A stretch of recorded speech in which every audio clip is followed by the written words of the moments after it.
Are you going places or left behind because you don't have a travel companion?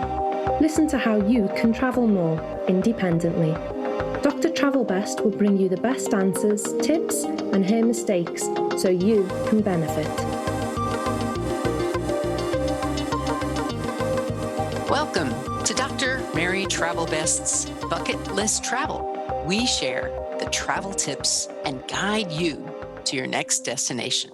I'm Dr. Mary Travel Best, and welcome to this edition of my independent travel guide. This is for women who travel, who want to travel, and especially for those who want to travel independently. Are you a woman? Do you travel? What's on your bucket list? Please share that with me. You can tell me via the social media or blog or any way you like. I'm all ears. I'm going to talk about your FAQs, your frequently asked questions, your special travel questions, as well as share some of my mistakes and missteps in travel, because I've made just about every mistake, so you don't have to. I wrote the world's first guide to independent travel in 1993, and since then, I've been running a business, raising 4 children with my husband, and been a professor at several universities, all the time traveling. So my travel experiences are rich and meaningful, and I want to share them with other women like you. In this episode, we're going to talk about FAQs. We'll pick an independent destination, talk about mistakes, and give you some travel advice before we close. So let's start out with the FAQ. I'm ready to travel, but want to know about going on a trip to New Zealand. What kinds of things can I expect to find there? Well, thank you for asking. So I just met a really nice gentleman named Matisse, who's from New Zealand, and we had dinner together in March. And I asked him, what's new in New Zealand?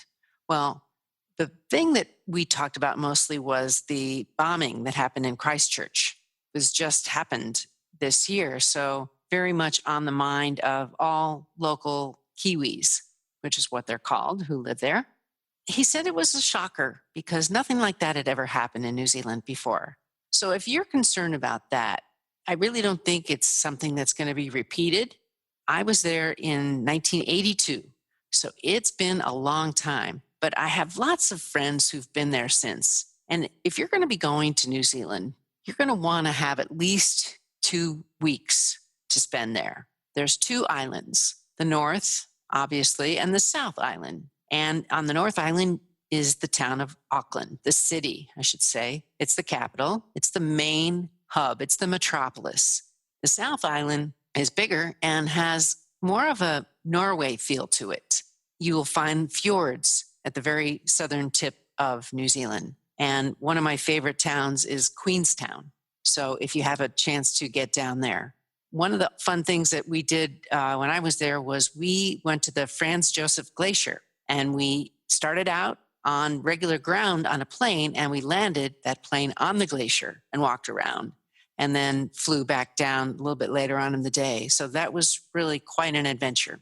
There are more sheep than there are people. You might have heard that.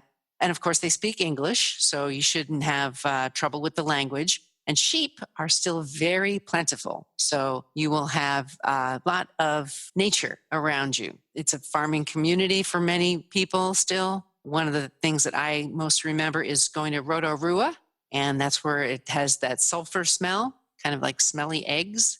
But I really recommend that you see some Kiwis and get to experience what life is like in New Zealand, because it's a worthwhile destination, and they are very, very friendly towards Americans. They remember that America was one of their protectors in World War II, and so Americans are very welcome in New Zealand. My first night there, I spent with a granny in her spare room, and she brought out the photo albums to show me all of the World War II pictures. And so some really strong memories about what a wonderful and warm people they are in New Zealand.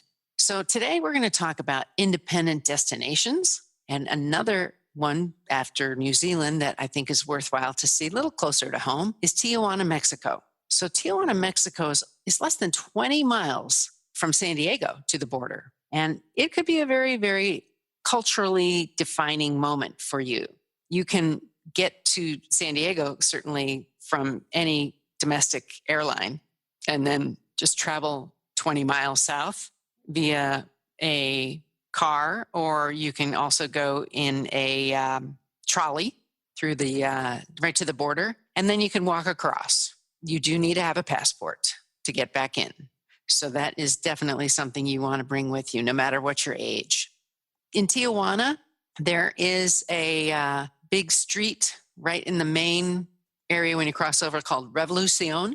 And there are lots of vendors there trying to sell you the latest Elvis posters and things like tchotchkes and some things that you may or may not need. But if you go into Revolution and go to find a restaurant, you might just enjoy a really nice meal. I'm not going to make any specific recommendations here because the restaurants do change. So I think if you use your senses, you'll be able to walk to one that you feel comfortable going in. Pretty much all the shops have the same things. You can negotiate, you can bargain, you can feel pretty safe down there walking around, especially in the daytime. I wouldn't feel uncomfortable at all being down in Tijuana, Mexico. If you do see trouble, just stay away. And, they want tourism. They need tourism. Their economy depends on it.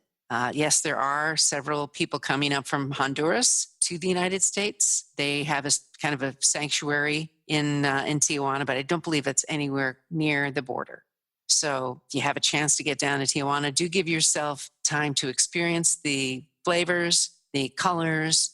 You can walk across. You don't have to take a taxi. But if you do choose to, you can get a taxi and then ask them to drop you off at a shopping mall or at maybe the main roads.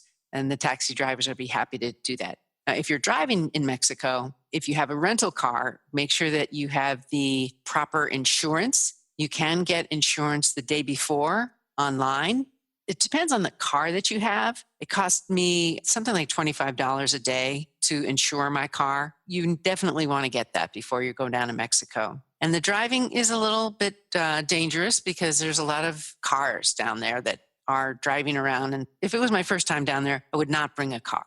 But after you've been there a few times, and then once you feel comfortable, you can go further into the Baja. Lots of things to do in Tijuana. And then when you get ready to explore further, you can go down to Rosarita, which is the next large city down, or you can go to Ensenada. These are all in the Baja. Or if you prefer, you can go down to the Valle de Guadalupe, which is just about a 3-hour trip from the border. And that is where wineries, similar to Quality of Napa in Sonoma in California. So that's our independent destination, Mexico. And I also want to give you my mistake or misstep in Mexico. My first trip with my family, this was in 1977. So it wasn't my first trip to Mexico, but a first one with my family. On the way home, we were almost across the border and I saw a vending machine. And if you can guess what's going to happen next, I drank a can of juice from the vending machine. I thought, this is going to be fine. Well, it wasn't. The next 3 days, I was just so sick. So really be careful. Don't drink the water. Don't drink a can of juice from a vending machine like I did. Okay? So the advice that Dr. Travel Best has for you, now you're an independent traveler. You want to go places. You want to do things. I want to help you to build your confidence in that. And one of the things that I'm going to suggest to you is to go visit your ancestors' home. So wherever you are from, go back and take a look at it. See where you came from and see maybe what you'd be doing if your ancestors had not left. Hey, we're all from somewhere, right? So I want to bring meaning to your travel. I want you to feel confident and be able to explore new places, whether it's your ancestors' home, whether it's in Mexico, whether it's New Zealand, or wherever in the world you want to travel. Thank you for listening to this edition of the world's first guide to independent travel with Dr. Mary Travel Best. If you want to know more, just search for me. And sure enough, you'll find me on the web, social media, and in this podcast. So thank you so much. What's on your travel bucket list? Tell the doctor and her team of women who travel the world seeking the very best. Dr. Travel Best, that is.